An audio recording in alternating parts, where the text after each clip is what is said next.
તો તહેવારો પહેલા એસટીની નવી 101 બસો સેવામાં મુકાઈ છે। નાયબ મુખ્યમંત્રી હર્ષ સંઘવીએ આપી છે લીલી ઝંડી। સ્લીપર કોચ, સાદી બસ અને સાથે મીડી બસનો પણ સમાવેશ કરાયો છે। તહેવારોમાં 6500 રૂટ પર બસો એક્સ્ટ્રા ટ્રીપ કરશે। તહેવારોમાં મુસાફરોને મુશ્કેલી નહીં પડે। આ ખૂબ સારા સમાચાર છે, ખાસ કરી બહેનો માટે, જ્યારે ભાઈને રાખડી બાંધવા બહેનો જતી હોય છે। નવી એસટી બસો મુકાઈ છે। તહેવારો પહેલા જ પરિવહન સેવામાં વધારો કરાયો છે।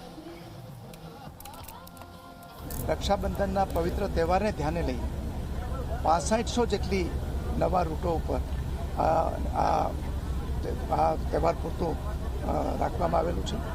એને કારણે તહેવારો ઉપર જે અવરજવરમાં મુશ્કેલી પડે છે એ મુશ્કેલી પડશે નહીં।